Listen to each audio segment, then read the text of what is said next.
Yeah, welcome to the June UQRUG. For those who are new, today we have a session where we gather to help each other out with problems that we may have encountered in our code, maybe some cool new resource that you found or some tip, or maybe you've had a solution last time, you had a problem last time, you have a solution this time. Yeah, it's a little drop-in session to get help. As you know, we meet on the last Wednesday of every month. We are both here in person here at the Central Library, but most of you I can see are on Zoom. And today's session, we're actually going to be having an overview of data.table, which is a pretty cool and useful data manipulation package that you can kind of compare with the whole tidyverse, or at least parts of the tidyverse.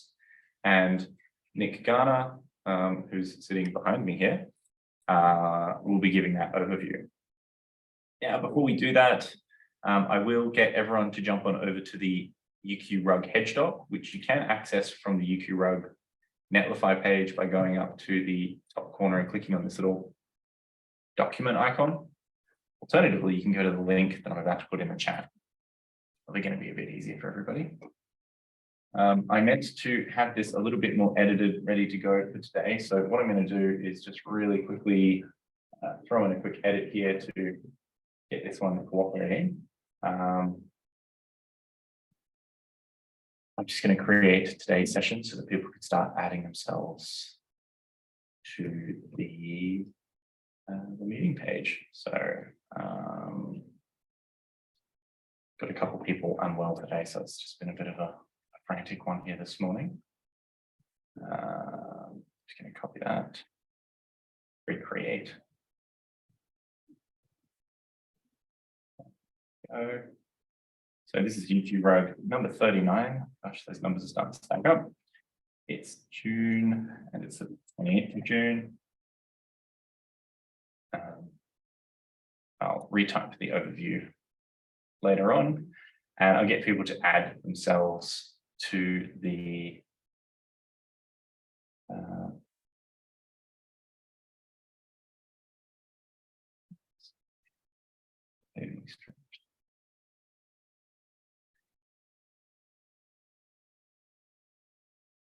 more people are joining, so maybe I have a little bit of time to mess around here. Moving that way. For whatever reason, this code is not running.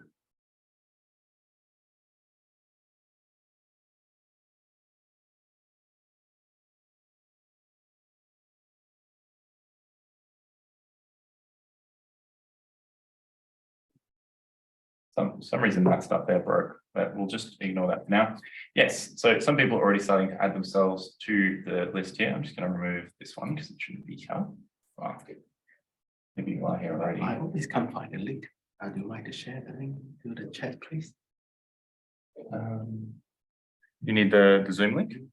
If you do the hedge doc, if you go to UQRUG.netlify.com, the hedge doc is up here. In where? So UQRUG.netlify.app. Yeah, on there already. Yeah, and then up in the top right hand corner, if you click on that, that will take you through the hedge doc. All right, so could everyone add themselves to the hedge doc? To do so, what you can do is go to the link that I put in the chat. I can see that some people have just joined, so I will go back and reshare that in the chat. Go to that link there. Scroll up to the very top of the page. There should be like a little blue pencil that you can click on at the top there, and that will allow you to then edit it. If you change it to the split view, scroll down and go to the attendee section, add yourself in here, and it should start adding you to the table of people who are here today. While everybody does that, I'm going to just set up the other half of things, which is our questions and answers today.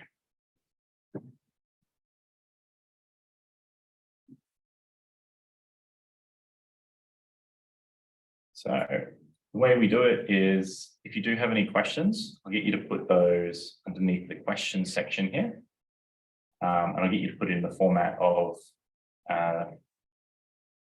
your question, followed by your name.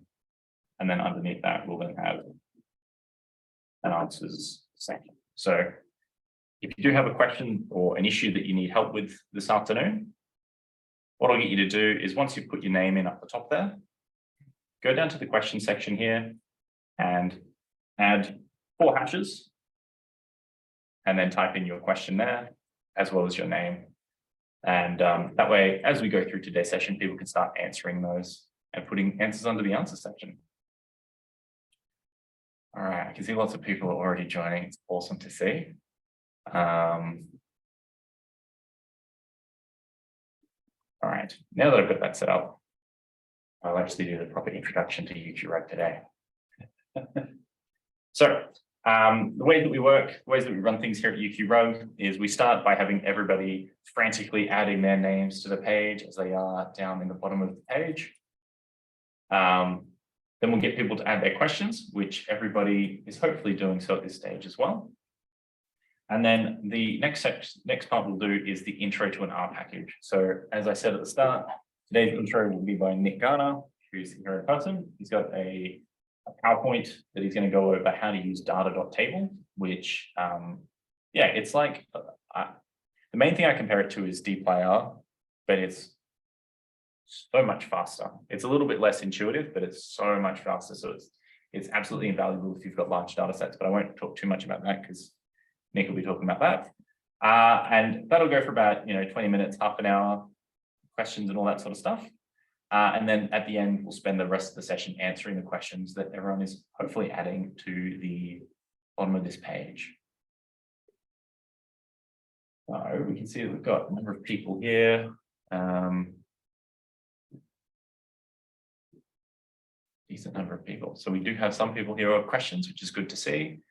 Nick's here to give us things about data table. I'm here from the library here to help out. I love the variety of different people that we have come in this session. It's not just that everyone's different. It's great. I was going to generalize, but there's no generalizing. None of them are the same. That's awesome. There you go. All right, so we've got some questions that are appearing here. I might come and clean that up afterwards, but that's all right. And then we're back down into UQRUG 38. Cool. All right, so while people add their questions in there, I might throw over to Nick so that he can share his screen and give us the overview of the data table. Sure thing. All set to go? Yeah, I should be. Had to install Zoom again. It had updates and updates to go. Am I loud enough for the room mic, do you think? Is this kind of Because that's a mic up there just above you. Oh, okay. Yeah, it's designed for this kind of thing. Wow. I can see since I shared the link before, we've had even more people joining. So there's the link again to this page. If you have just joined, go up to the top right-hand corner, click there should be a pencil up here. Click the pencil button, and that will allow you to then go onto the page, scroll down to the section where you can add yourself to the list of people who've joined. Do put yourself in here, followed by put your name and a space and a pipe symbol, and then where you're from and what brings you here. And then after that, I'll get you to put in some questions. All right. So with that out of the way again, I might stop sharing on my screen and throw over to Nick to give the overview of data table. Okay, let's share my screen. Let's get shares properly.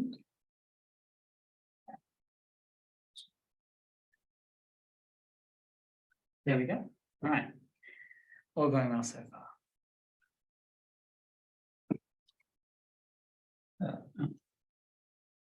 That's mine, it's not yours. Oh, okay. All right, well, I'll just get started then. All right. Thank you for everyone who was interested in data table and wanted to come along and hear some more about it. Over the past few years, I have sort of moved into using this package a lot more than I have like dplyr within the tidyverse. And that's because I've been working a lot with much larger data sets than what I initially started off with. And so today I'll sort of go through that. And as Nick has already said, kind of compare it to the tidyverse and some other things. So what is data table and why use it? So it's the high performance version of base R's data frame for manipulating data, basically. The key kind of great things about it is that it's very fast and kind of scales up. The more data you have, the faster it will be compared to a lot of other packages. It's very memory efficient. If you're running, say, an 8 GB of RAM machine, using data table on a, say, 5 GB data set is actually possible. Whereas if you're loading all of that into RAM for your normal R functions, typically you will have a lot of issues. There's lots of features similar to dplyr and other tidyverse functions, and it has some really good support and documentation. The people who built this and the community around it are really enthusiastic nerds about this particular thing. So most of your questions you can find answers to. And plus, there's no other dependencies. So if you're using, say, high processing cloud computing, and you have to sort of get permission for every sort of library you add in or something like that, this you can run just by itself. It doesn't have to load in any other packages other than base R. So the downsides, it can be a bit more complex to learn, and it is less intuitive than the tidyverse, which is why typically in sort of when you learn R initially, this isn't normally taught. Normally the tidyverse is the go-to. There's less niche features. For example, I came on the first UQRUG session that I came onto and was asking about the complete function, which there isn't really a similar function. So you have to kind of make one yourself if you want to. That being said, lots of functions already there. And it isn't a complete verse in itself. So there's things like there's no plotting function in data table. It's a very brief overview of how fast is it. So this is someone else has gone and done some testing using their machine, looking at how fast data table, dplyr, and pandas in Python is as a comparative thing. And so if you have a look, if you've got, say, a data set that's only sort of 500 megabytes in size, let me see if I can bring up a little laser pointer. If you've only got one that's 500 megabytes in size, probably the difference between 0.36 seconds to load in and 0.69 seconds to load in that data isn't really going to make much difference to you unless you're running that lots and lots. And that's especially kind of prevalent if you have a look at this second time loading here, which is 0.09 seconds. So once that data has been accessed once, it can run it really fast again. It really starts to shine through when you start getting up to larger amounts of data, like 5 gigabytes here, where it's 3 seconds instead of 4. But when you run it again, instead of being a similar amount of time, it is much faster. And then if you get something as big as like 50 gigabytes, it can actually load that, whereas a typical computer will just kind of spit out an internal error for loading in that large a size of data. That being said, there are other ways around getting to 50 gigabytes, not using this package, but this is one of the main kind of big things about it. And not only is it faster, but as I've mentioned before, there's much less onboard memory used when you do load it in. So what can it do? As a brief overview, on the right here, you'll see one of the 2 cheat sheets that they've produced for it. It can do things like manipulate data, can filter, sort, compute stuff. You can group by certain columns to or certain variables when you do the computing. So very similar to the tidyverse. You can use it to bind rows and columns or to join columns or to change data from a wide to a long format. And also a really good one here is that it can read and write files as well, and it does it much faster. So it's almost everything you need to reshape data. So I'll give an example between your base and tidyverse R to data table. So what you're probably normally used to in base R or tidyverse is that you'd be using that read R or read Excel package. So you'd be using read dot or read underscore CSV, or the same for Excel. And it becomes a data frame once you load it in. So this works quite well. It has a viewer if you use that part of the RStudio interface, that you can have a look at your columns and it can sort of auto type that code for you before you bring it in. And you can use data table after this by changing it into a data table format. And then use write.csv or underscore CSV to write out a file. Now, data table uses fread, which pulls it straight into a data table format. And this functions sort of identically to a data frame. The data table is a sort of add on top of a data frame.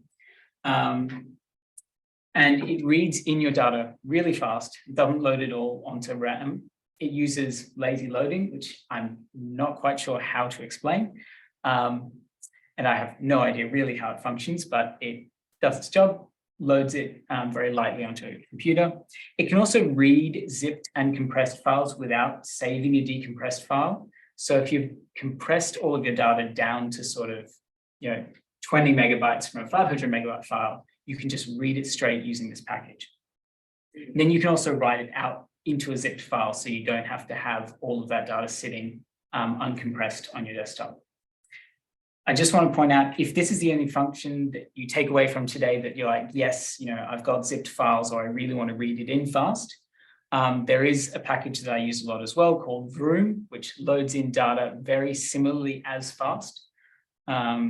But you don't need to go through this data table package, and I found has a few less issues when I write out data, which I have had with data table in the past. So vroom has a function that is pretty much the same as fread. Yeah, you just type vroom and bring it in. And I don't exactly know how it works, but it's pretty much the same speed, but it loads as a data frame rather than a table. Are you talking about the vroom package? VROM? No, it's VROM, which, VROM. yeah, I get confused. I think the vroom one is a tidying package, yeah. So let's dive into sort of the hard part of data table, which is the syntax for it, because it is different from the tidyverse, and you will have to learn, if you want to use it, how this syntax works. So the main thing to understand from the tidyverse and data table is kind of what their ethos is. In the tidyverse, their ethos is to do one thing at a time, and each function has an easy to understand name. So if you have this data table up the top right-hand corner here, just as an example, if you wanted to summarize the weight of the varieties of fruits that you have, you would first, for apples in particular, you would first ask it to filter, then you would group by, then you would summarize. And this kind of makes for visually easy code to read. With data table, their ethos is do as many functions similarly as possible and do it concisely. So what that means is that they try and have a lot of functions within a single sort of brackets that can have a lot of different functions within it. So the general way that data table code works is that you mention what type of, like the name of the data table out front of these square brackets. And then you subset by rows using I, so that would be similar to our filter function. Then you manipulate the columns with J, whatever kind of manipulation you want to do. And if you want to group them, you use the by function after this comma. So an example of what our one on the left looks like in data table is example square brackets, fruit equals apples, and then a comma, your weight mean and do the calculation, and by variety. So if you've got a huge data set, this will run substantially faster. Why is there another close bracket after the weight? After the weight. After the weight. Oh, After the weight. you mean the colon Yeah, here? wait, mean, I mean, that one, that's yeah. a typo. That is a typo. Oh, okay. Sorry about that. So It's a classic typo. Oh, it okay. is. Extra brackets, extra I comments, thought extra it is, quotes. I do it all. Yeah. Hopefully there won't be any more typos, but yeah. It carried across when you copied it from the data, the tidyverse example. Yeah. Yeah. So no need for that one, but I will mention also the difference by using this colon equals instead of a regular equals that we use on the left-hand side. So just to go over the basic data table syntax again, that you've got things like, if you want to just filter a row, you can just use this where you use your data table fruit double equals orange, and that is filtering just for orange in your fruit column. If you want to filter and add a row, you then add a comma after whatever you're filtering by, and you can add in your next thing. If you want to just add a row without filtering, a really big thing to note is that you have to have a comma first, because it always assumes the first thing you're going to do is subset, and then you're going to mutate. And this has caught me out lots and lots of times where if you forget that little comma there, it will just try and subset instead of mutate, and it will throw up an error in your face or do something very weird. So it's almost like the things before the comma is generally more column based, and the things after is more row based, or is that? No, because you're subsetting rows. Never mind. It's sort of Trying to think of a way to remember that. Yeah, I guess it's like I don't know, an easy way. Just if you're doing a subset, it's before the comma, and anything that's not a subset, you have to put the comma up. Yeah. Yeah. The interesting thing is your grouping by can be before or it can be after your mutate. I think because you have to use by equals, it knows that this is the function that's supposed to happen here. But unfortunately, there's no subset equals. So you have to put that column there because it just goes by the location for that one. Right. So if you're moving from tidyverse into data table, there's some key points to sort of look at, which is where they differ and where you'll need to kind of start from if you're moving across. So you might know from the tidyverse that you can call the data frame within a function or before the function. So select and then your data frame, and then you select your columns, or you type it out and then use a pipe and use select. So in data table, it's really just you have to put it before.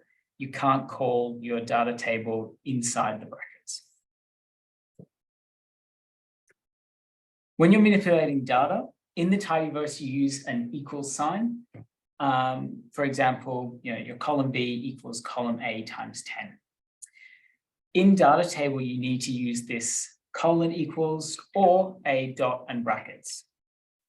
I'm not entirely sure why you use a colon equals, but a dot brackets is, a dot is essentially very short form for list.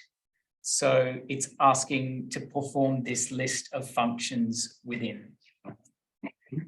Potentially, this is what the colon equals is also implying. However, if you're doing multiple mutates within a function, you do need to use this one, and you can put a comma straight after and do your next function, etc. And I'll show that kind of one again a bit later, I think. And then chaining. So in the tidyverse, you often use the pipe like this.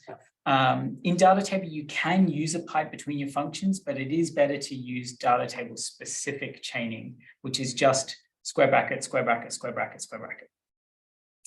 And I will go over that a little bit more here. So, why would you chain? If you use tidyverse a lot, you'll already know sort of the benefits of this. But in general, you can do lots of concise alterations and it has less objects saved when you do a lot of functions in one. It means a lot of things can go wrong if something happens along the way. So obviously when you're error checking, try not to use the chains as much. Do you think it's easier to debug than tidyverse? I would say it depends on how you like to think as well when you code. Because obviously it feels a bit less like there's words that you can't see what it's doing, but it is much easier to read big functions when it's in data table. So for example, just to give an example for the chaining in data table, if your question was, I want to know all the types of fruit in this table that will cost on average above $1 per item in order of most to least expensive. So here, I'll take you through, we would take this data set, we would ask it for the mean of each fruit by what type of fruit it is, so an orange or an apple or whatever other kinds of fruit I have in that table. Then add a chain, we would look at the item cost, which is the weight made into kilos, and then multiplied by this cost by kilo column. Then you chain again where you want to filter for everything above $1, and then you want to order it by, say, most to least expensive. And this way it can be kind of quite concise. And I want to just quickly point out here in my example that you might be familiar in your tidyverse functions that you can call your first mutated thing in your second mutation. So you can create a column that says A equals 1, and then you can create a column that says B equals A plus 2. But this isn't the same in data table because of how it runs. It tries to run everything in parallel. Right. So here, you need to run it as a chain. And typically in data table, you will be chaining a bit more than you would in tidyverse. And then change is like a pipe, right? Yeah. Could you, like, after one of those square brackets, put in a pipe and put it on the next line? You can, yeah. Would that be slower though, because it's then using a pipe, or would that be? So this is how you would do data table with pipes. Oh, cool. So you can see in the purple where kind of the pipes are, and you have to use a dot before your bracket to say, I want to use the previous data set again and again and again. Right. I'm not entirely sure why it's recommended that you use the data table specific chain. I haven't run into any issues using pipes because often I find this is just visually easier to see when my breaks are. Yeah, it's nice having it on separate lines. Yeah. But apparently on very edge cases, you can get issues when it's pushed out with a pipe using the magneter package. Right. I mean, yeah, because it's a dependency. Yeah. So you could use the base R pipe. I probably in the new version of R that allows for the pipe, probably. Interesting to like benchmark that the way that you did on that earlier slide and see if the speeds are different or anything like that. I haven't noticed anyone mentioning any speed differences, just that this community is kind of very passionate about their, not depending on anything else and being very fast and clean. So they prefer to keep it as in-house as possible. An example of this exact piece of code from the tidyverse, as you might have already read, is on the right here. Where you'd group by, you'd summarize, you'd ungroup it, and then mutate it, filter it, and arrange. So as you can see again, it is much more concise, but probably you'll be able to read what this code is doing better without any comments. So I'm just gonna quickly show some similar functions. This is by no means an exhaustive list, and I won't go through, exactly what each of them does. It's just a very quick overview. So as I've already mentioned before, your filter, mutate, group by is kind of all intrinsic in data table itself, as well as your summarize when you group by things. Instead of using a range, you use order inside data frame.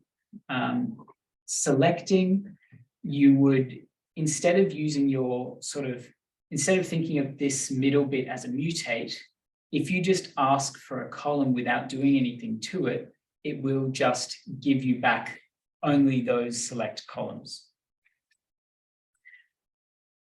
When you group by, there is the by function. As we mentioned before, there is also key by, which is functionally slightly different. I can't explain it exactly, but they do go over it in the documentation. Key by is a little bit more special. For gathering, which is moving from a wide to a long format of data, you've got melt. And for spreading, you've got decast, which is going from your long to wide format. And you've also got things like your joins, which use some form of merge, and you change around the settings with that. So there's not as many left, right, full join and all of those, but there are similarly ways to merge them exactly the same and much faster using data table. Have you been using data table over tidyverse for a while? For probably a year or two. It's like things like gather and spread are now superseded by pivot longer and pivot wider. Yeah, That's that. Not too long ago, but it's interesting. It's interesting. Like, But gather can be used too. yeah, you can still use it, but for those who are confused by gather and spread and know pivot longer and pivot wider, that's what gather and spread are. They're just slightly older, not massively older, just a little bit older. Good to know. But I like gather is that gather, when you perform gather, it will perform the job for you. But if you do the pivot longer or pivot wider, they do need some sort of ID column at the very first column. If you have only those things, they don't perform for you. They're just for safety kinds of thing, I believe. If I'm not wrong. So anyway. So I still use gather and spread, and to me they sound a little bit more intuitive, but probably pivot is now much more intuitive with Excel. It kind of stays the same. Make it long, make it wide, gather it together, spread it out. It makes sense. Again, people longer and wider all the time. Decast doesn't make much sense to me, but it is what it is. Can I go when I perform tidyverse, can I switch to data table and then switch it back and doing magically in the stripping between two different styles? So when it's in a data table, it is also intrinsically a data frame. The data table is just added on top. But if you use some data frame functions, it can sort of break the data table in that, like I found if you use gather or spread on a data table and then try and use data table things afterwards, it doesn't work properly because it says it's not in the right format anymore. Right. You can easily just ask it, set it to be a data table again. But just in those instances where it actually transforms the whole data set, it does just break it down, and suddenly it just goes boom with your memory and explodes out. So gather, the output of gather is probably a data frame or a table, and data table wants a data table, not a data frame or a table, and it will get cranky. Yeah, and so you can easily just put a little set DT to change it back after you've done what you want, but in the interim it will take longer and use more RAM, so it's more effective to stay in data table. Well, that's something is that something you talk about on the next slide as well? I think very briefly, but it was more about, you can use lots of functions inside data table that don't change the data set, but are just like mathematical functions or functions for how to do things. And as long as they're optimized, that works completely fine, doesn't break data table whatsoever. but I will probably mention it again when I get to it. Okay, so you've listened to all this stuff about data table, but maybe you're like, I really want to use it for its speed, but I don't have the time to learn it, or I don't want to alter my pre-existing code that much. I don't want to rewrite everything. And in this case, maybe dtplayer can help you. So I haven't used this one much at all, but it is a fairly well-supported package, and it is part of the tidyverse, that it basically allows you to write dplayer code, and it translates it to data table code under the hood, does those transformations for you, and then can return you it back as a data table or as a tibble or whatever type of data frame that you want. So you basically just load dtplayer in, and you load it as a lazy DT. And then you can basically run the same thing that you've already been running if you've got your code as a dplayer or tidyverse function, and it will run much faster already, hopefully. Your mileage may vary on how well it works, but it is something to try if you don't want to go and regenerate all your code. So yeah, you're talking about, so for the empty cast tool there, so when you first load it as a data frames, and you put a function lazy DT to this empty cast tool, and then load it there, and in the end as timer. Yeah. So instead of df here, you would have empty cars, and you would have empty cars 2 here. Yeah, then you do that code. Yeah, do the code. Yeah. Ah, thanks. Yeah, no worries. So that would be like assuming that works fine and it's all happy. Yeah. That would probably be a little bit slower than data.table because it's having to do that little bit of conversion between the things, but it's effectively as fast. They say if you visit their kind of page that it is almost as fast. The kind of slowing is that it, in the order of milliseconds that it needs to translate your code to data table, and then translate it back, as well as apparently the way that mutate functions can be slightly different. And it can, chug along a little bit there to make it slower. But you still get a lot of the other optimized areas. So they report that, there's not really that much difference between using data table and dtplayer, maybe a second or two for a large data set. How large did you say you would decide to use? I think they were testing it with a 5 GB data set. For me, I typically run around that size. I think if it was uncompressed, about 5 GB, and that's where it's come handy. But I can definitely see, if you push it up to 50, you may get some changes happening there. Okay, so just some final notes before we kind of go over some questions you might have. Some code doesn't translate well between the two, as I'm sure you're probably aware from talking through this. Try and check on your data frames or data tables often when you start using this. Always good to do. But I have found, things happening unexpectedly, especially when I started out, like it wasn't ordering properly before it did its mutate function, or things went slightly awry. Oh, I don't know why that did that. All right, sorry for it being a little bit duller, but be careful when you order, group, and manipulate kind of at once, or when you're joining your data sets, to make sure that your code is doing what you expect it to, because the speed of data table can make you think that it's performed a simple normal mutation, that it would have run just as fast as your normal tidyverse, but instead it's just created 100 times more rows with duplicates everywhere, because it's done an odd sort of group. So just be careful with that, because it can sort of silently happen. As I mentioned a bit earlier, and what I was chatting about with Nick, was that there are some packages that won't run efficiently, obviously, in data table if they were used with dependencies that are, say, relying on the tidyverse, or the code that's been written isn't very efficient. It will still slow it down.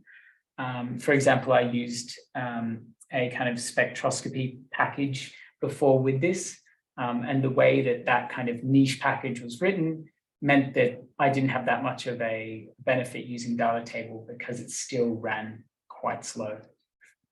Yeah, it's like a handbrake sort of a section where it suddenly gets really slow. So it's like really quick, hits the slow part, and then it's really quick after that. So you might as well just use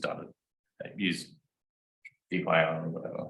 If that's like your main mutate is going through that package or something, then yeah, there's not much point.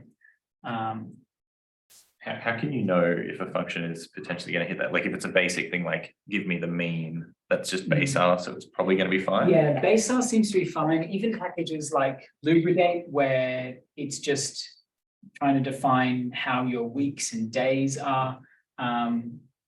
Generally ones that are big packages that lots of people use are generally going to be fine because the community around them who are building them, or the one person who's built it and lots of people use, it's been made efficient.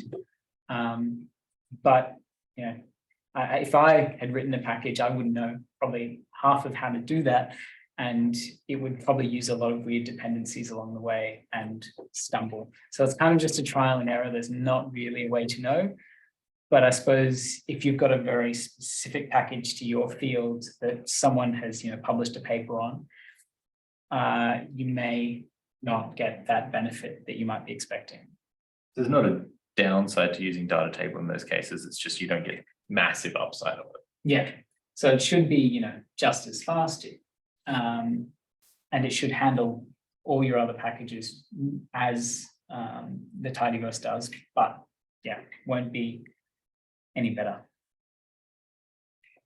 Cool. Okay, so there's just some extra resources. Should be able to send out the PowerPoint slides through Nick later. So these URLs are just there for you to click on if you want to. The main one that I'd really like to highlight is when you're moving between data table and dplyr, this website here really has a good one-to-one kind of conversion between each of those functions, and a lot more than what I went through. So that can really help transition and test out what you're doing, as long as you have a fairly basic understanding of the tidyverse. Okay, and I'll pass it back over to Nick to continue the session.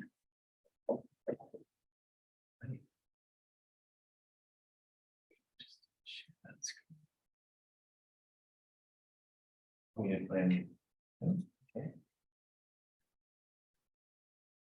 All right, brilliant. Thank you for that, Nick.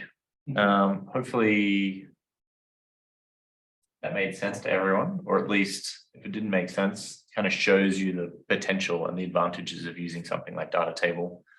You may not go away necessarily being able to use it immediately today, but the point of these sessions is to open your eyes up to new potential packages that you could use to really improve your work. And yeah, just reading through your slides when you sent them through earlier has helped me do that. And so I probably will be checking out a bit more data table stuff. I don't want to put Nick too much on the spot, but does anyone have any questions at all about the things covered there? Feel free to put those into the chat.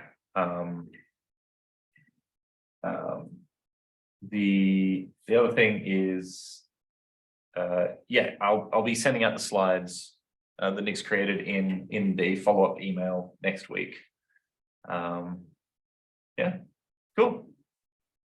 For those wondering, and I was wondering as to why the data table logo has a seal on it. I have no clue. Did you find out? Yes, I looked into it and found a GitHub forum where they were talking about a thread where they're talking about creating a logo for it. And it seems that the idea is because one of the unique parts about data table is the column with the two lines, and that sort of looks like two eyes and the whiskers of a seal, combined with the fact that seals go R, and it's R, and that's it.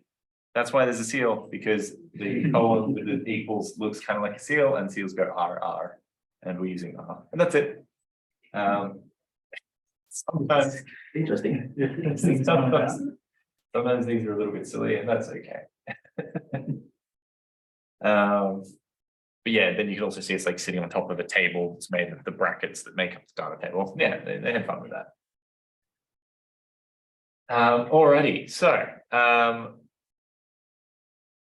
okay, let's go through the questions. If anyone does have any questions about data table at all, please let us know. Happy to answer those as we go through, but let's have a look at the questions for today. So I can see that again, we have more people than we did when we started, which is always wonderful to see. For those who joined a little bit late and don't have the link to the Hedge doc, you can get that link in the chat now. Okay, so it seems I didn't copy that correctly. One more time.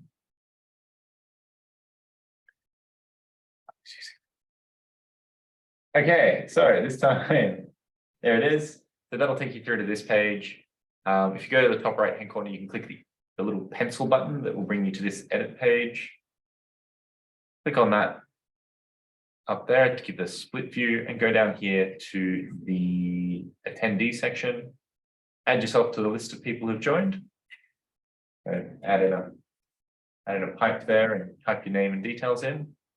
And then any questions, put your questions in here. So scroll down to the last question. Well, we can see even more questions have appeared. Last time I checked, there were 7 people. All right, let's have a look at the questions that we have so far. If you do have a question, please go ahead and add it to there. So that's not question 2. So question 1 was, what is the difference between data table and tibble from the tidyverse? And I think Carr has kind of outlined that. So it has been answered. Yeah. They answered it as it went. What is the difference between data frame and a table? I know there is some difference, but I don't actually know what it is. So the difference, like data frame is just standard data frame, you know, column table sort of thing, whereas tibble can hold more information to it. So like you can have a group by attached to a tibble, and so that group so it's a metadata attached to it. Yeah, exactly. And it has many like data types and and calculation for you, how many rows, columns, and include basic function for you, in which you won't really need that, but you kind of can do it yourself. Yeah. My question 2 is, can data table, have you ever used data table for loops and creating function using data table? I have used it for creating, just very basic functions for myself to use to kind of compress my code, so that I'm not, running the same mutation again, like a huge chunk of code 5 different times. And that, runs again similarly really fast, works pretty much identically to what you'd expect any other kind of thing, anything from the tidyverse to work as.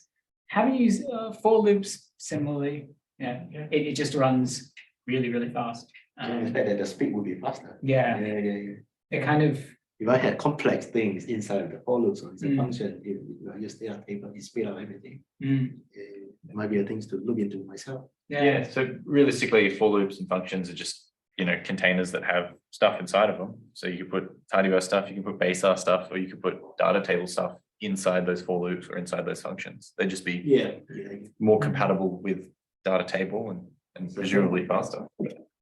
and it does really shine in those for loops, because probably, your like 3-second difference isn't going to make much of a change if it's just once, but if you're iterating it 100 times, that does add up a lot. So cool. You said that one issue / advantage is that it doesn't create the mutate inside the function. That's why you need to chain it together, sort of thing, in the way that tidyverse does. Yeah.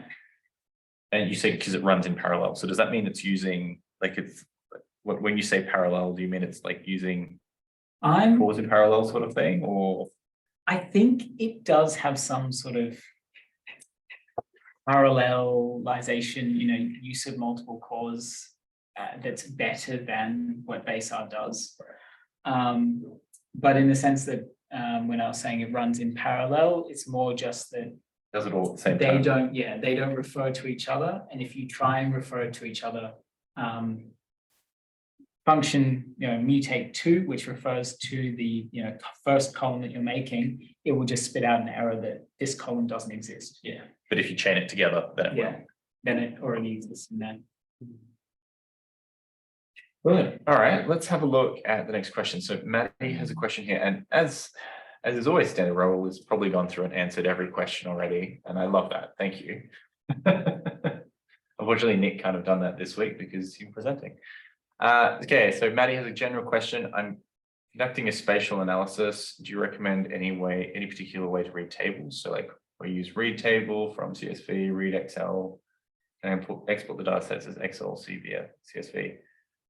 Just want to choose what's easiest. Raoul suggested for convenience, I always use CSV format. I also really lean towards CSV format. It's simplified, it doesn't give much problems, and most of the downstream analysis will accept it. Yeah, I'd agree with that answer. I think the only extra thing I would say is the other potential advantage to using like a read Excel is when you've got an Excel file that has multiple sheets and you want to be able to import all of those individual sheets. The read Excel allows you to import each sheet as a separate data frame into R. So that could be the advantage to using something like using an XLSX file over a CSV. But that's if you're using Excel a lot and then going into R. If you're just working in R, just use CSVs. Yeah, I found CSVs generally have more options when you pull it in for like telling you what column each is.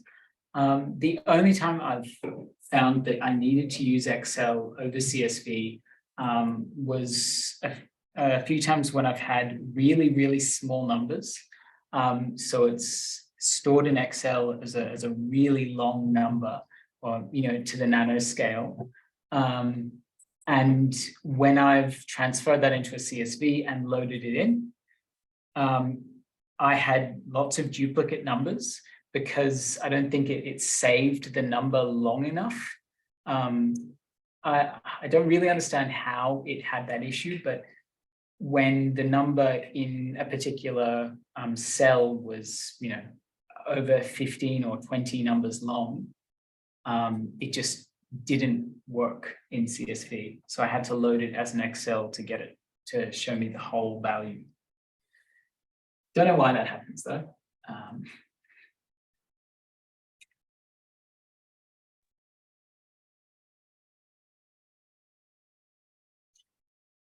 Thank you. Really appreciate your answer. Sometimes there is saved data in an Excel that doesn't get transferred to a CSV, I think. It's generally like dates and times can also have that issue. Sometimes the format for your dates and times, if you resave it as a CSV, it can lose that extra information and just save it as a text. And so maybe an Excel that was presenting itself as day, month, year, but underlying it had time information too. When you save it as a CSV, it will just save as date. I've found. And then I lose that when I pull it into R.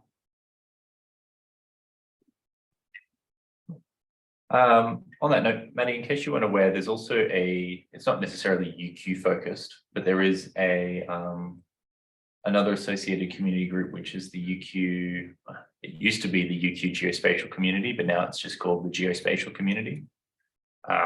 They meet, actually it's twice a month now that they meet, and they have like help drop-in sessions. A lot of the people in that group use R for spatial analysis, but they're also starting to move to Python for spatial analysis as well. So if you're not already aware of that as a thing, you can check out their website. Yeah, I'll pop that into the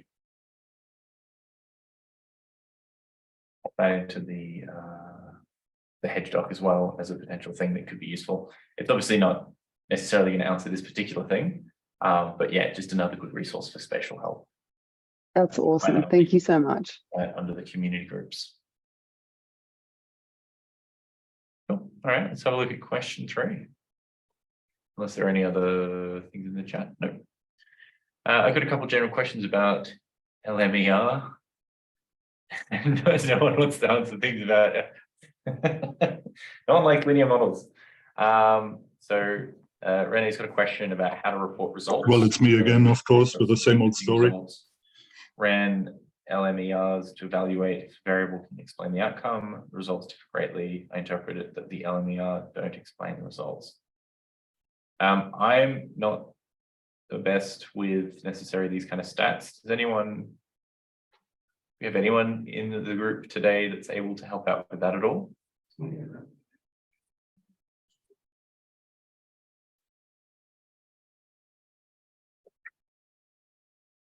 Anyone do any linear mixed model effects models? A couple years ago. Used to once or twice. Mixed effect.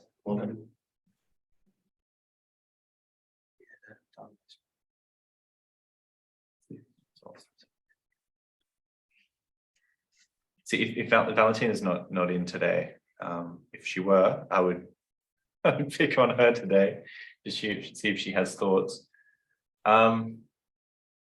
Yeah, I don't know where to start with linear mixed effects. Yeah, no Regression problem. models. Doesn't look like we have anyone else who does. I might potentially take that to a consult. Like we could potentially, we've done it before, Renee, but we could. I might when Valentina's back in, I might sit in on a consult with you and her and see if we can help you with that one. Okay. If anyone else has any thoughts on that, very happy to hear it. But we might move to the next question if that's okay. All right. Yeah. What was that, sorry? Yeah. I just want to say, just report everything.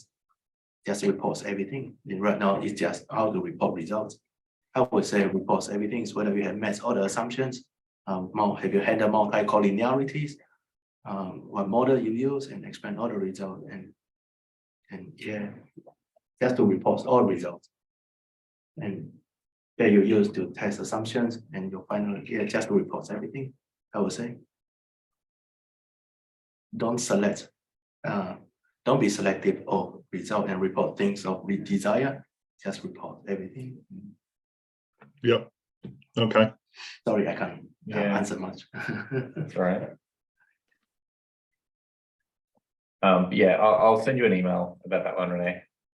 Okay, well, thank you. Yeah. Chat with Valentina about it, see if we can get some other stats people in to help out with that. Yep. I feel like we're going from a hard question to an easier question now. So the question 4 is, how do you keep your code tidy and easy to understand? I sometimes go back to old code and it takes a long time to figure out what I've done. How do you keep your skills up? I can answer that last one by running monthly user group sessions. Yeah, I'm keen for people to throw lots of answers into this because I think there's lots of different approaches. But let's have a look at what Raul's put in because I think I'm agreeing with what this says. So take a little time adding comments within your code. Yeah, it definitely helps when you return your code later on. If you want to publish the code, sometimes you erase the comments or you organize them in sections. Yep. So in terms of keeping it tidy and easy to understand, I think people are typing in answers as we go. And it's definitely adding comments. And one issue that I fall into is when I'm trying to get something to work, I'm not putting in comments, I'm just typing in rubbish and trying to get it to run and doing different things. And it's not necessarily super neat and tidy. But as soon as I have it running, I then stop and I sit back and I clean it up. And then I add comments to it at the end. Some people add comments as they go, but it may not actually do anything. So you want to get it working before you add comments. So it's really about taking that time once you've got it working and having that discipline to add comments and tidy it up so that in the future, yeah, you don't run into that issues of looking at your code later on. A really good approach is to assume that you're having to explain it to someone else because it will be you in a week or a month or 6 months time. So that's, yeah, comments is great practice in coding in general. And yeah, sometimes you are sharing it with other people. So you want comments that they can understand too. But yeah, just assume it's for you later on. So be your friend in the future. In terms of improving, the only way is to try and do new things in R, have lots of tools to help you, and you can improve with every new thing. and courses from time to time. Yeah, I like that, trying to do new things. So I think a really good approach to coding can be just to have a go at doing something. It doesn't necessarily have to be some fancy or amazing thing that it does, but just something silly. So like some of the best advice I've heard with coding is just try to do some silly thing with it. So who was it that shared the GG dogs package ages ago? It's a very silly package. It's all about putting meme dogs into GG plots. But using that, I got better at using GG text and GG labels. So like, you know, play, I think is a really good way to improve, is to play. For me personally, I struggle with that because coding can be such a utility thing that it's not really play. Whereas if you can treat it as something that's creative and playful, then you can have a better result. Really, that's how it works for me.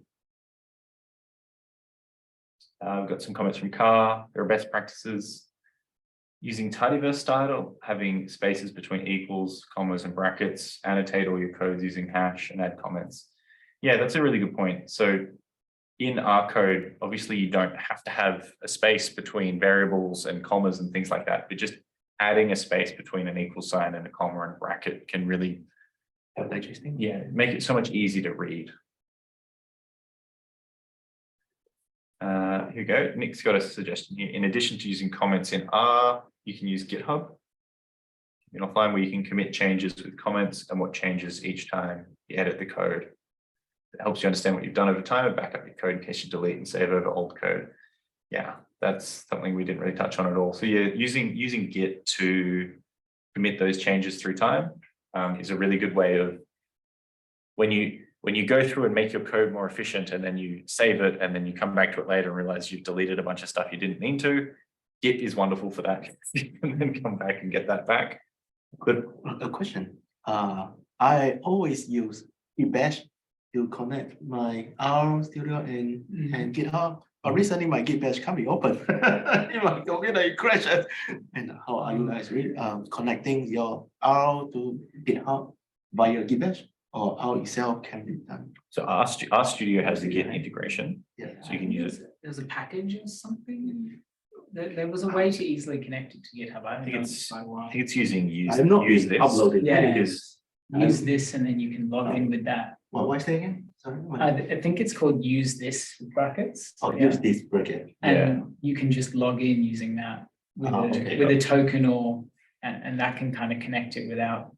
Because my Git bash can't be open for 6 months, so I have not been uploading anything. But don't do my GitHub. the way, so there's, I guess there's three, I always say this with R, there's a million different ways to do things, but just everything, there's lots of ways. The three main ways that I would say is using git bash directly and having to do it through the command line in git bash.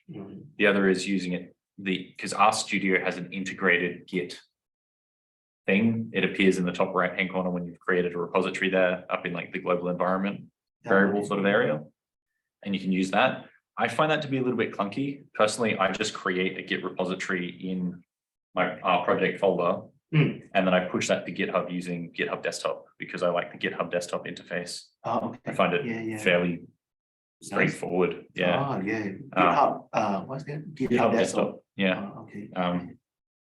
I don't know if other people have, this is sort of going away from R a little bit. Oh, sorry, my fault. Thank you. That's all right. But I mean, it does link in because having that version history where you can see the changes you've done through time is very helpful, and it's absolutely essential if you're working with other people on code using GitHub. Brief little plug at the library, we do have an intro to GitHub class that we run. We run it every, like pretty much once a month. So if you go to the training page, you can find that we've got a page on that, a thing on that. It's very much about, it doesn't go into a lot of complex detail. It's more about making it less intimidating. But yeah, if you're wanting to learn GitHub, you can check that out. Library? Yes. Okay. Yeah.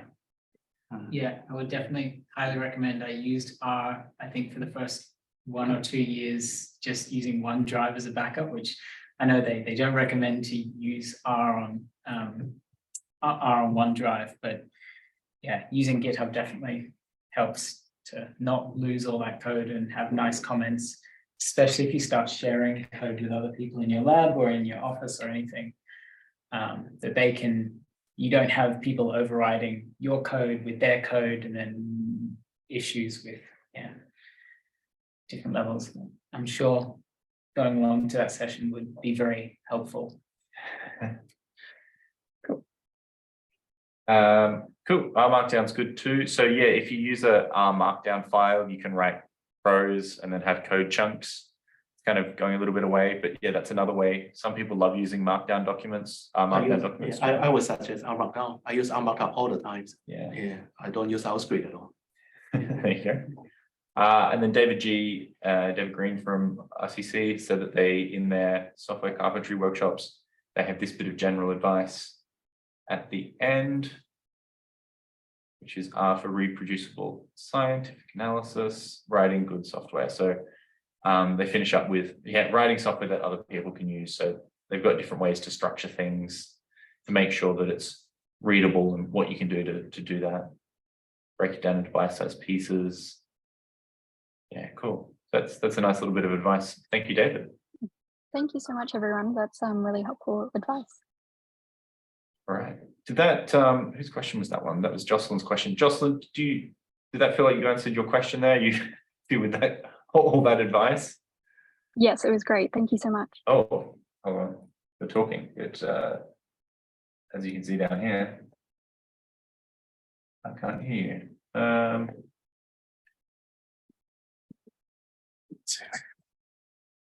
Always happens in this room. Volume's on. If anyone else has been talking at any point in time, this is why I've been ignoring you. I'm so sorry about that. Do you want to try talking again now, Jocelyn? Thank you. The advice was really helpful. Yeah, working now. Wonderful. All right, now we can hear if anyone else talks. So apologies to those who may have been talking previously. But no, happy to hear that, Jocelyn. Yeah, that's some good advice, and keep that for later. Okay, this next question: how do you know where to put a pipe, or an equals, or a bracket, or a bracket, or a square bracket? Yeah, I guess that's a bit of a broad one. It's kind of getting down to kind of basic syntax of different R approaches. So I guess like a pipe. Pipe is for when you're wanting to, chain functions together. An equal sign checks. Oh, thank you. Checks to see if one value is equal to the other.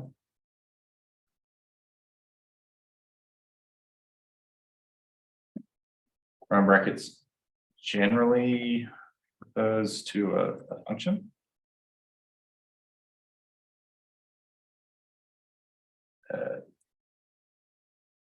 Curly brackets, that's sort of, it kind of contains individual sections of code. Like what's the...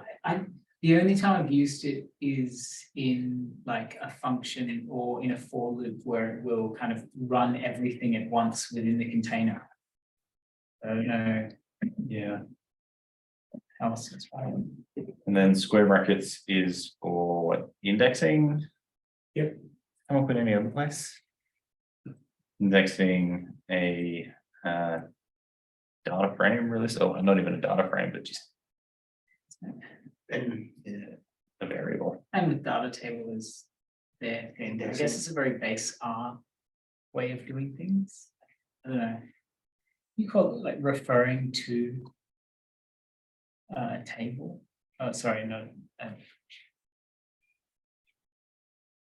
Yeah. I don't know how to best describe. Yeah, I guess generally in R, it's basically that's referring to, like, you use it to index a row and column in a table, whereas data table expands that a little bit more and kind of throws that definition out a little bit. Well,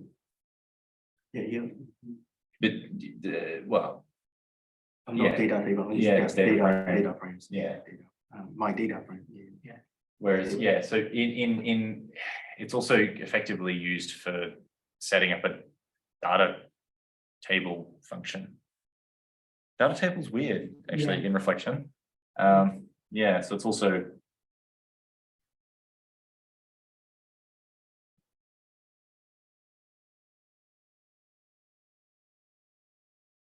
because I guess data table is special because it's effectively treating it like a table. And then it has the things inside of that. Hopefully that answers your question there, Jeanette. Yes, thanks. I'm sorry for the lame question because I'm new. So it's like confusing for me when to put which sign. So thanks. Yes, it makes sense. I will also add that in base R, there's also that pipe function. So these are both pipes. Did that come in like 4.2 or something? Yeah, I think it's 4.2. You may want to explain this one too. This one, and they are very useful function. Yeah, just adding some more things that you might know about. Yeah, we can make a repository of those things. If people want to keep adding different answers that go beyond that, they can. It is not equal and not right, and Yeah. not equal. So these sorts of things are Boolean operators. So that equals and not equals and greater than or equal to. So that will give a true false response. So when we say a Boolean operator, we're like, or if you hear the word bool, that's I might actually type that in. So that's a bool / Boolean operator. If you ever see those terms, that's just basically referring to something being, is it this or is it that? Is it true? Is it false? Is it yes? Is it no? Is it 0? Is it 1? It's kind of that base computing kind of stuff. So that will check, is 1 equal to 1? True. Is 1 equal to 0? False. So it gives like a true false response. You see that in it doesn't equal. So 1 doesn't equal 1 will be false. 1 doesn't equal 2 is true. Or yeah, not equal to. Yeah, that's getting away from it a little bit, but thank you, Carl. Yeah, thanks a lot. No worries. I love how many questions there. Does it end? Oh, we're getting so many questions this week. I love it. Okay, and we've got heaps of time, so I'm happy for more questions to come in, and we can come back to some questions if people are feeling like we need to dive deeper. So question 6 is, how do we save the workspace with the data.table in it? A .ada is a single threaded read when we come back to load it again. I'm going to awkwardly turn over to Nick and see if you have any idea. I'm not sure. Generally, as a practice, I kind of wipe everything from my environment before closing R, just because it makes it much faster to close and reload later, and doesn't store it as a big data set. It may be able to store it as a data table just fine, and when you come back it'll be okay, but I haven't tested it myself. And generally when you're using data table anyway, things will be quite fast, so you won't need to save it. You can just reload it again later.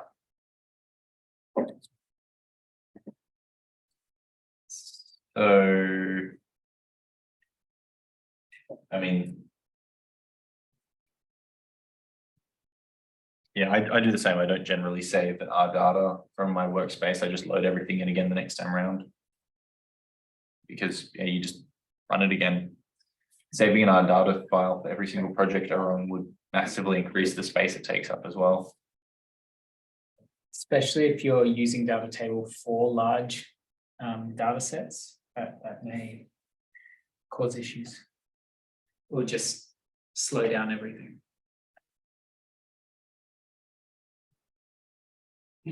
There's times even myself, I got a question too. Look at data.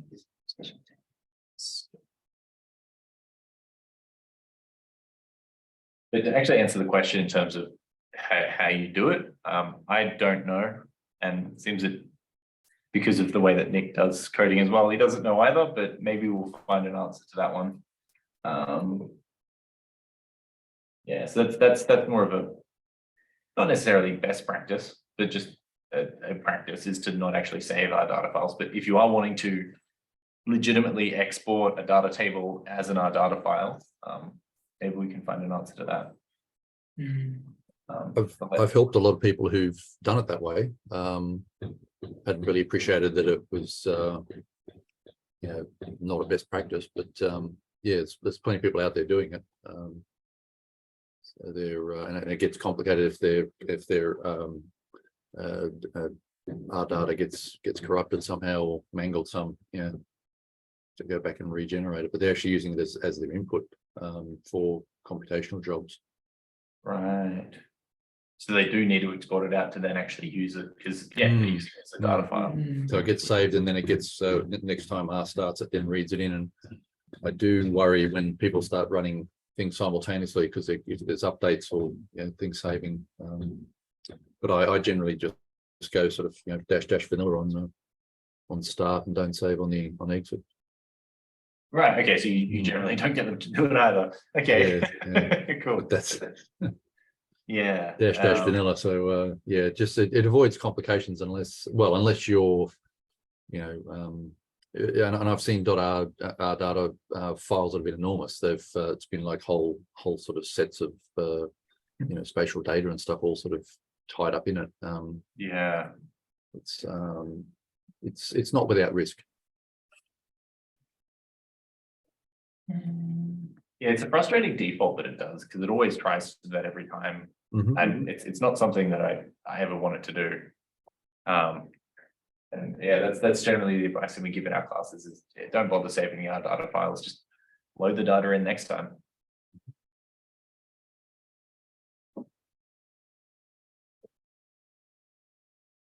But that said, you can export specific things as R data files, and they can read into R quickly, but it may not be the best way of doing it. So yeah, I think Nick is doing a deep dive at the moment, and we'll resurface later on. So we'll move to question 7 while Nick does a bit of digging if we like. Let us know. There you go. Yeah, there's some Stack Overflow questions where they've had issues with saving it as a R.data file. It seems like it can be done, but how much space that takes up when you do that, no clue. But if you save it out, you have to pull it back in and change it into a data table again, apparently. So maybe if you save and then open it back up, it might not still be a data table, which might be an issue if you're trying to continue where you left off, I guess. Anyway, I might find some more in a little bit.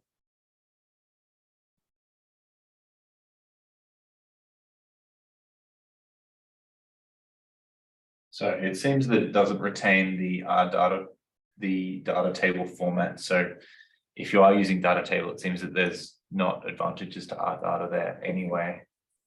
So yeah, unless someone has a thing to bring out that there is a strong advantage to using it, I think potentially just go with that best practice. Why R and RStudio insists on always encouraging you to save that, I don't know. If it feels like a nice thing they do for intro users, so you don't have to do that, but it doesn't seem advantageous. I'm very happy to hear a dissent to that though. Look, export as a CSV after data manipulation, and load that back instead. Yeah, I think so. Is that what you guys generally do? Like you'll just, yeah, if you're going to export it out, that kind of fwrite function, I've had issues with that one, but if it's a smaller data set, I just use Vroom and push it out and pull it back in. Because then you can actually save it as a zipped file as well, and it will auto zip for you. Like within R, it will use your computer's way to zip files to re-zip it up and save it. So generally that also helps save a lot of space as opposed to just putting it out to a CSV2. what does it? Vroom does that? Vroom can do it a bit easier. fwrite can do it too. But you need to use some other specific code that I've had some issues with before. Not to say that it could just be my computer, you know, playing up with that, but mine has issues with zipping from R. Don't know why, when it's using fwrite. According to the Vroom website, it is significantly faster. Its throughput is significantly faster than data table, readr and read.dlm. Like an order of magnitude faster than data table. So how do you spell the room? VROOM, like a race car. Goes Vroom. Are you on the tidyverse website? Tidyverse.org. Yeah, it's part of The room 1.0.0. Just looking at vroom.r-lib. So apparently it has a throughput of 1.23 gigabytes a second, which that's silly fast. The only issue I think is when you're using data table, you do have to vroom it in and then set it as a data table after you've loaded it in. Whereas fread will bring it in as a data table. I haven't seen a function where I can load it in as a data table, but that said, I find a lot less issues with Vroom than I do with fread. So I use that much more often, especially when they're zipped files. It just works.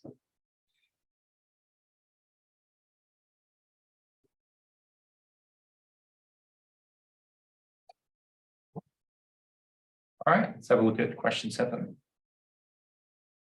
Oh, she's yeah, no worries. It's from Jeanette again. I am trying to produce a matrix and then we'll store the descriptive statistics of the data set in the matrix. But somehow the code is not working, but I can't figure out what's wrong with the code.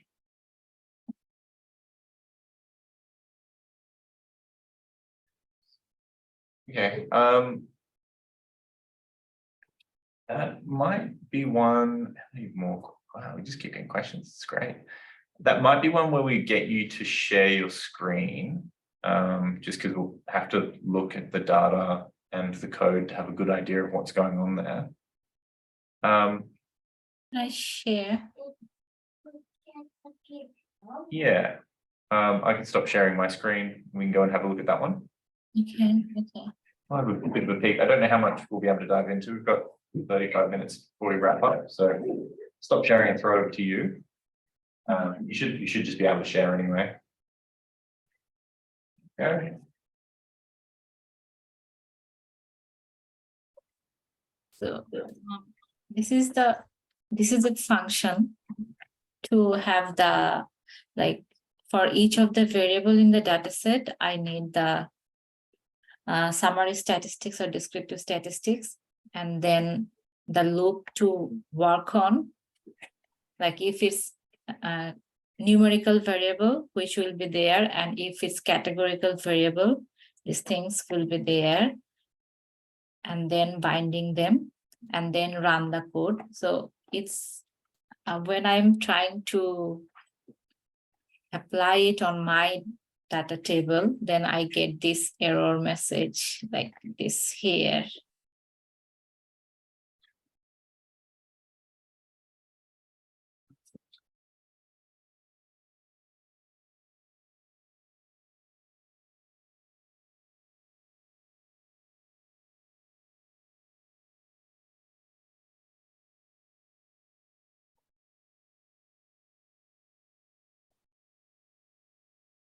It says there's only one column.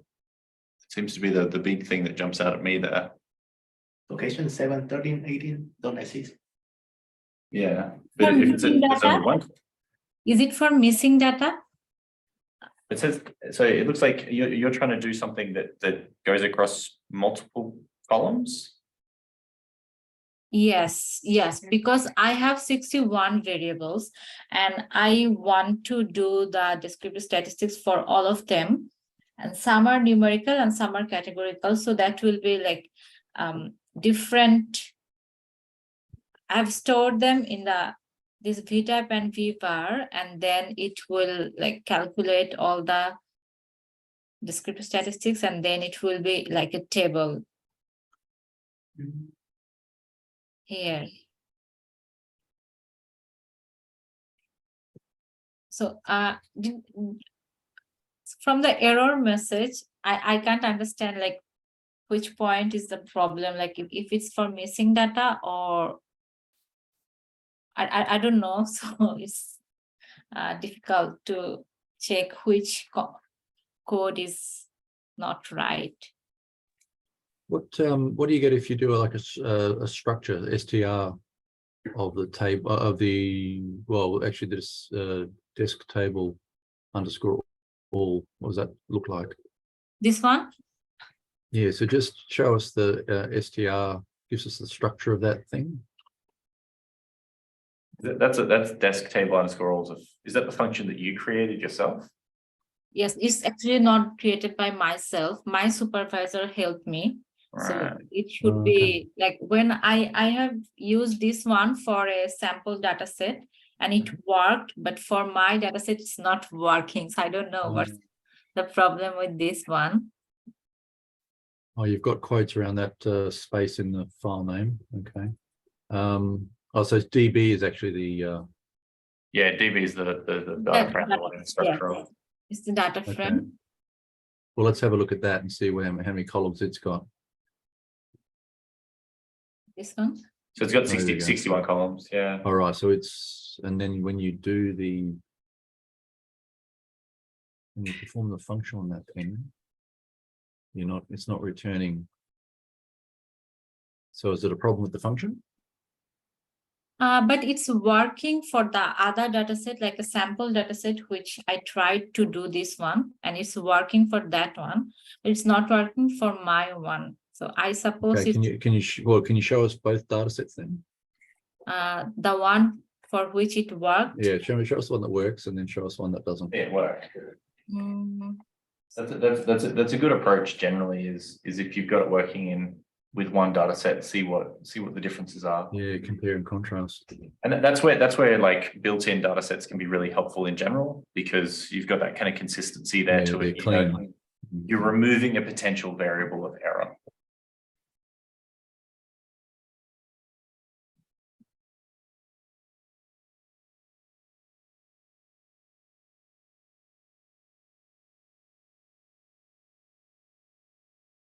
This one, it's the data set for which the code worked fine.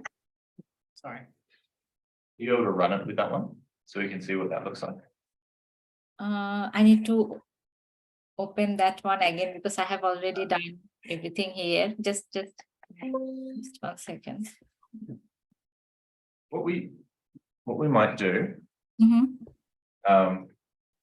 I might jump to the other questions, because this is one that I know is going to take a lot of digging into. And if we don't have time to at the end, I'll do a consult with you.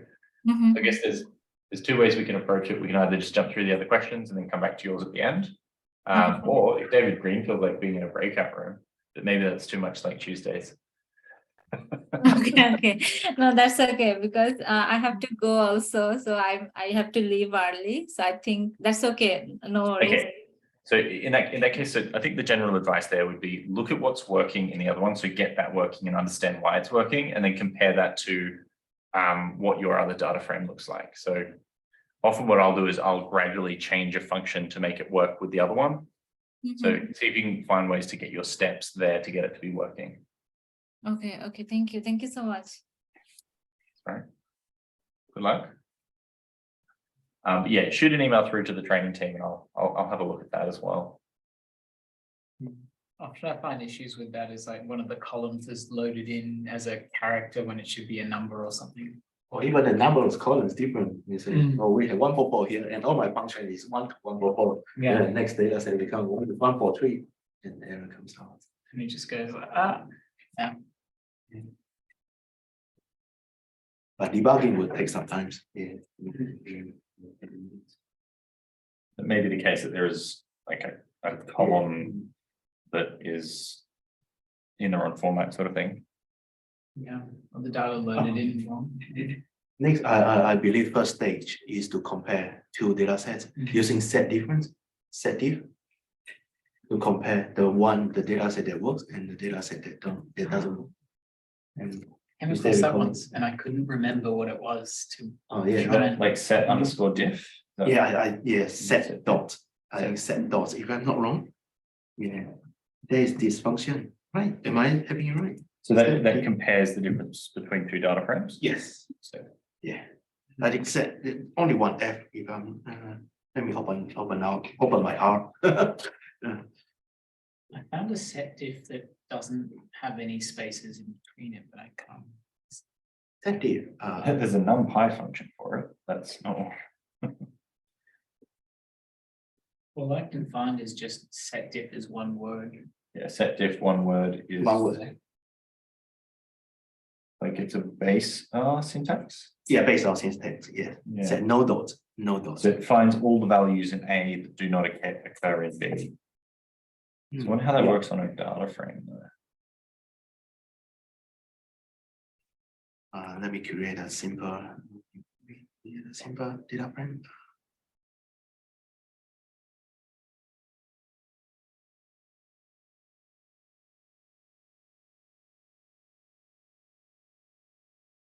I remember using something similar to that when I was debugging once, and I was like, this is an amazing package, and then I just couldn't find it again. I know there's a function called compare. I can't remember the package anymore. The function called compare. If you compare to exactly same table, the result output will say Is that a tidy? no difference. Just like talking to the AI. Is that a tidy function? Not tidy up. Yeah. BCM or something else. Oh, we'll have a look at the other questions that are on here. So we've got a question here that says, I have a data frame of values that I would like to turn into an equivalent data frame. In rows of columns with the individual cells representing the percentage of values in the column. I'm not sure how to do this. So individual cells representing the percentage. So kind of creating a new column that is percentage. Could Row bind or column bind. So that's effectively. I think also is on. So I wanted to create a data set of the percentages for each of those columns. A percentage of the total value of all the columns, of all the rows. The percentage of the value of the total of one column. Right, so you'd sum up everything in the column and then it would then just be, so you'd use like a summarize sum and then do what's currently in that column divided by the sum. Yeah, but I wanted to do that to all columns across the data set, and I'm not sure how to do that. Mutate across? I'm very deep layer. Haven't mutate before? Mutate across. I often find issues, and I'm sure there's an easier way around it, but when I need to summarize something in the data set, I normally have to summarize, like group it by and then summarize it and then join it back on. That's if there's multiple groups within the column. Well, I did write something to get it to work, but I'm not quite sure why. Can I share that with you and just get some advice? Sure.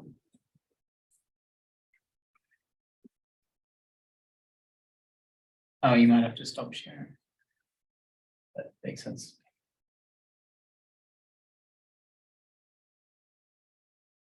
I feel like a mutate across could potentially work. Can you see that okay? Yep. Yeah, so this is the code here. Yeah, it's a mutate across. Yeah. But I'm not sure why. When I did the first mutate and created the data frame, which is this one here, it reported only 43 variables, but there was actually 83, which is what it should be. And it just made these columns percentage with the name after it. So I wasn't sure how to fix that problem. I did end up fixing it by turning it into a matrix and then as a data frame, but I'm not sure if that's the best way to do it. Potentially getting rid of the percentages equals and just do a direct mutate across. Just taking this here. Yeah, that might be what's causing that other bit. I might be wrong, but if you're happy to break things, let's have a go. Yep.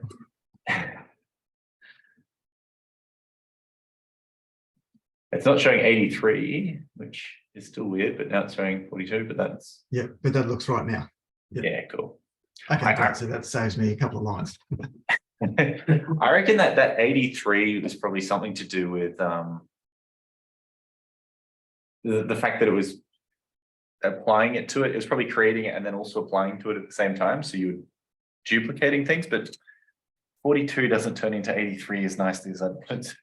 Yeah. I think it's just duplicated it because it's got the percentage $ row, the column, and then also the original column as well, would be my guess. Do you want to? Well, yeah, thanks. Do you want to just throw the code, like just that little bit of code? You can generalize it if you want. Just throw that into the answer there. Yep. It's so interesting. Seeing 42 columns there, but it actually is 83. Yeah, it must be almost doubling it. Nearly. First time seeing difference in body. Maybe one column's an index or a join column or something, and then the other 21 41 become the 82 plus the one again, maybe. Yeah, I think there's one index column. The index column, which doesn't get doubled. Thank you, David. Cool, there we go. Great, thanks a lot. No worries, that was easier than I expected it to be. That's great. You'd already written the code. That was the main thing. All right, question 9. I have a bunch of R scripts, multi-criteria optimization using genetic algorithms that requires a lot of computing time. Tried using the Bunya, but struggling to get the singularity container working. Need help getting this working. That just sounds like a lot of techno babble to me. Yeah, no, that's well, first question. Does it need to be a container? Yes, I'm running I'm running a particular package that is not available on the Bunya, a particular software, so it needs a container. No, it doesn't need a container. So, you can still build packages yourself, if as long as the prerequisites are there. I mean, certainly I'm happy to help you get it. It's a standalone software that I want to run on Bunya, so it needs a container for it to work.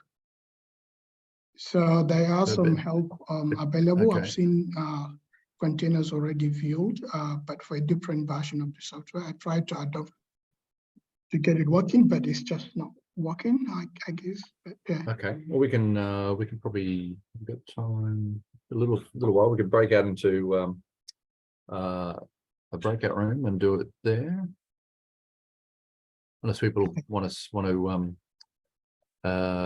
It's probably a bit off topic, the actual business of getting a container to work.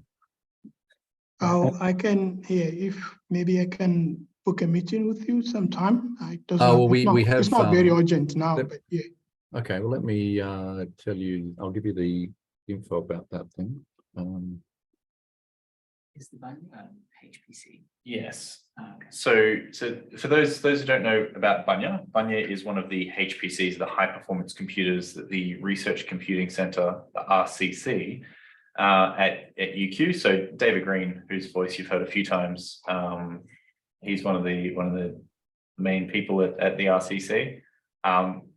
Also helps run Hacky Hour. So Hacky Hour UQ is a weekly Tuesday drop-in help session. So similar to what we do, except it's very much more come in with a specific research-related technical issue. They don't have like an overview at the start like we do. And they also go into breakout rooms and have a bunch of people there to help. So if you have issues with HPC stuff, that's especially the time to go to Hacky Hour. I've got a link to that on the UQRUG website under the community groups, just plugging all the community groups today. And yeah, you can go and find their details there. If you email the RCC, they'll give you the Zoom link. But we have David live with us now, so we could potentially have a look at that. But there's only one more question after this one. And what I'm thinking is maybe we have a look at the last question, and then if people want to stick around to see what a container means and what you're actually talking about there, maybe you can do it on ours here, David. Yep. Because that's the thing that I miss in Hacky Hour is Hacky Hour, you'll go into separate breakout rooms and you can't see the magic that happens behind the scenes. But I did want to talk about this briefly. So like if they take a lot of computing time, Are you using tidyverse to write those? Like maybe it could be beneficial to swap things over to writing things with data table, if depending on, you know, what kind of language you're using the script to speed things up. So there may be other efficiencies you can do to make it run more smoothly, just in general, as well as running more smoothly on Banyo. So that's where today's session could be quite helpful. If you've got something that requires a lot of computing time, if you're using dplyr to do all your data manipulation, then using data table could be better. But it may be that you're running these complex algorithms that aren't going to get sped up by using data table at all. But yeah, you never know. They could be things to make things more efficient. We'll come back to that one once we have a look at this. And then we'll let David Green tell us about software containers, I guess. So the final question we've got from today is question 10. When I knit a markdown script and it fails halfway through because there's some bug in there, is there a way I can continue the markdown knitting after fixing the bug instead of rerunning the whole markdown script again? And that's come from Carl. I don't do a lot of markdown stuff, so I haven't had that issue where I've needed to reknit. Well, no, I have run into issues where I've needed to reknit, but it's not a long thing. So I'm like, cool, I'll just reknit it. No worries. It's just sometimes I use our markdowns a lot of times to link it to the dashboard or to the reports, HTML reports. Lots of the time my scripts are very long, generally 1,000, 2,000 to 4,000 lines. Yeah. And sometimes I do a lot of, sometimes I do machine learning and text mining, the modeling as well. Lots of time or loading extra lexicon and this and that. And sometimes it takes quite long to run the script. And accidentally I would have some little bug somewhere hidden there when I need my markdown after waiting a few minutes, and then error. And then after I went to fix the bugs, and I would need to rerun my entire script again. I mean, that's a I guess that's a downside of something that's as convenient as Markdown. Okay. Yeah. You probably don't want to be using, well, unless you're patient, you probably don't want to be using Markdown to run the machine learning component. You might want to be able to, if you can save, so make the R Markdown, have it read in the results of the, okay. you know, that I'm just thinking sort of outside the box, because it's not, the stuff I've only ever done has been fairly lightweight. But yeah, if you're that's just an approach. You're using a kind of using a very interactive document preparation tool, and then you one step along the way is going to spend 2 hours doing a machine learning algorithm. Well, that's, you probably, if you're confident that that's correct, then save those results somehow and then read them in. And then do concentrate on doing the sort of more visual things in the Markdown script. Yeah, sometimes a lot of the time my stakeholders, they will need some visuals to understand what's going on. So I will need to do some.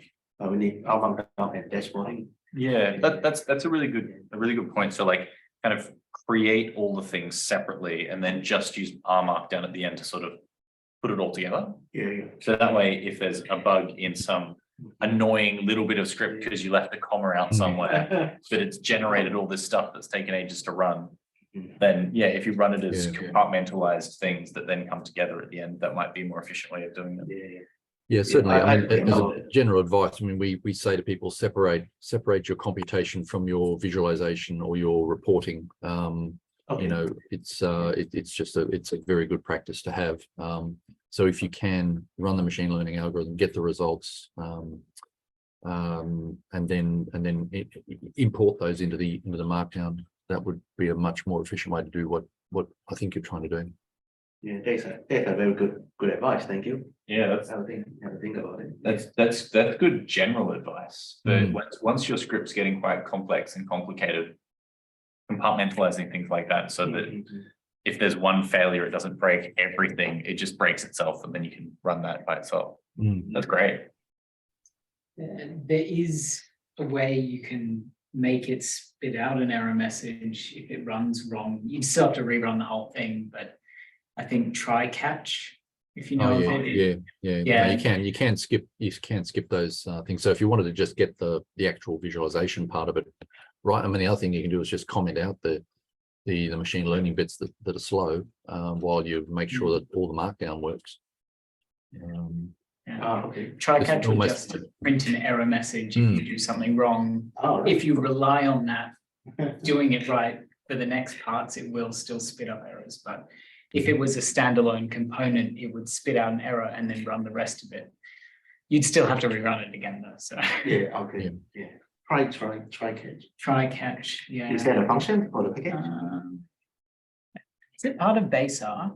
Oh, I okay. think it is. Yeah, it's, How do you do that into your code and running it in the beginning of your code? I've used it in like for loops when I run lots of things, which stops it from hanging. If it does something wrong when I'm doing, 100 of the same thing, it will just spit out an error for number 48 and then keep running instead of hanging and telling me to go back to the start. But I guess you could use it for R Markdown. I'll put a link to it in there. It's probably not the best way to go about it at all, but. So it sort of like catches the error, spits out that thing, and then continues without breaking, is effectively what you can set it up to do. Yeah, so you tell it to spit out an error message of whatever you want it to. And I will be able to see the error message, right? And Yeah. in the R Markdown. Yeah. You could, I suppose, for every code chunk in your R Markdown, you could wrap the whole thing in a try catch so that it spits out an error if your entire code chunk doesn't work. Oh, okay. But yeah, Most of the time it's fine. It's just that sometimes I have some little silly errors having something there and stopping the running of my entire R Markdown. And I'm wasting that. I need to go back and rerun everything again. I think that what wouldn't quite work in this case, because if there is an error, then the output report is going to have that error. As I think you said that. yeah, It's going to have that in it. Yeah. Okay, fine. So I think try catch is a really useful thing for if you run, especially if you're running a loop and you need to generate, a million things and one of them fails, you don't want everything to trip over because of that. You want to create those million things and then just go back and then just run that one thing individually once you've fixed that, is where try catch is useful. But in this case, I think David Green's advice of just separate your computation from your reporting is the answer. So yeah, run the thing and stitch it. Hey? It certainly doesn't work very well on a batch mode high performance computing environment. You have to be able to, the stuff needs to be able to run in the dark. You can't be sort of pressing spacebar to continue and that sort of thing. You've got to really strip down your code.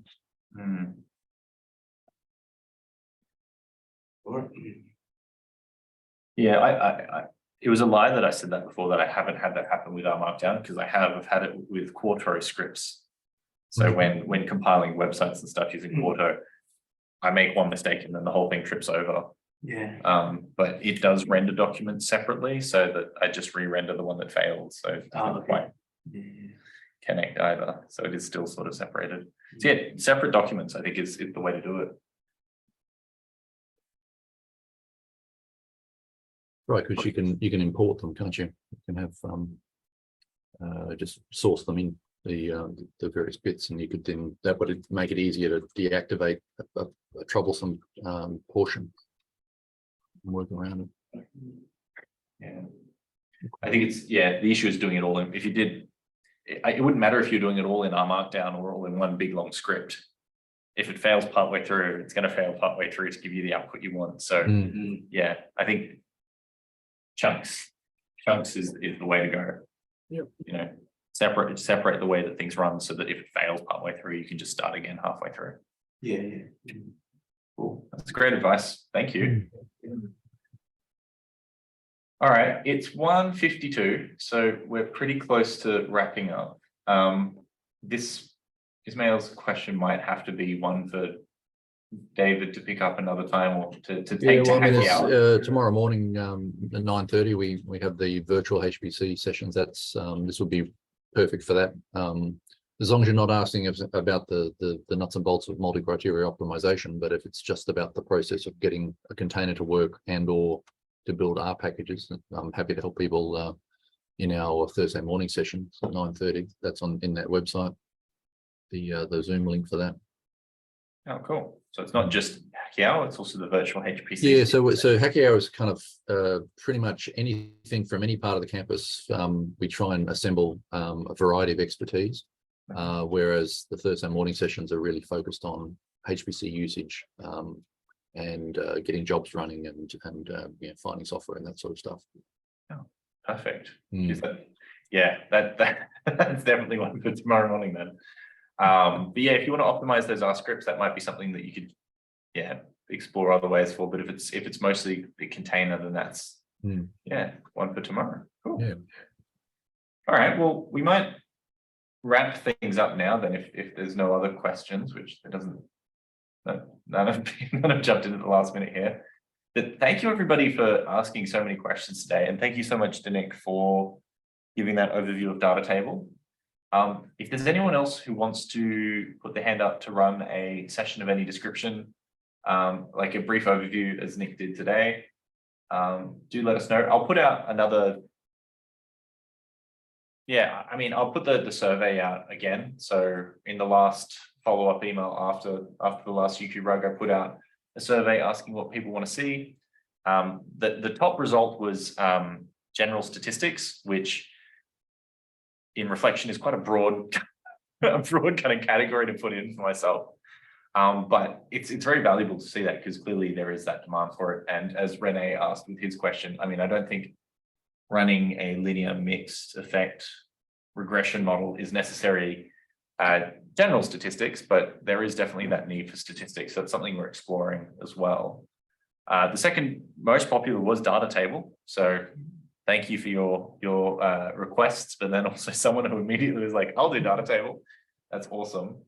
So I will send that out again. Feel free to fill it out again if you want to. You don't have to. I've still got the previous results, but I'll send it out again in case anyone wants to put their hand up to run anything in particular. The other thing that I'll also do is add some of because some people suggested extra things that they'd like to see. I'll add that to the list of things as well. So yeah, if anyone wants to have a go at presenting to a bit of an informal group, you don't have to create a presentation. As Nick did, you can do what I normally do, which is just sort of like here's some stuff, everybody. That's also fine. So yeah, if you do want practice doing that kind of stuff, do get in touch, let me know. And yeah, if you can also fill out the form, and I'll put that in the follow-up email. I'll put in the form, I'll put in Nick's slides about data table, and then anything else. Like this community can grow to be whatever we want it to be. I know that some communities, like the geospatial community, for example, puts job advertisements and things in there. I don't know if we'll necessarily do that unless, I don't know, there's a local job at Posit or something. No, I don't know. But yeah, let me know what you want to see. So feel free to reach out at any point in time. But yeah, thank you all so much for coming. And at some point in time, I'll be this is all being recorded, but I don't currently have a place where I'm putting it. I'll probably end up putting it onto YouTube. In the spirit of open source stuff, I was trying to find some sort of open source place where I could put it. There's something in the tidyverse that I could use, but anyway, yeah, at some point I'll be putting at least the intro parts of the recordings up. At least definitely the sessions I've run. But thank you all so much for coming. Thank you for those who contributed, and especially those who ask questions, because it's hard to contribute when people don't have questions to answer. And you always run into interesting things to explain when people ask questions. So yeah, all right, well, we'll wrap things up, and I'll see you all in a month's time. See you then. See ya.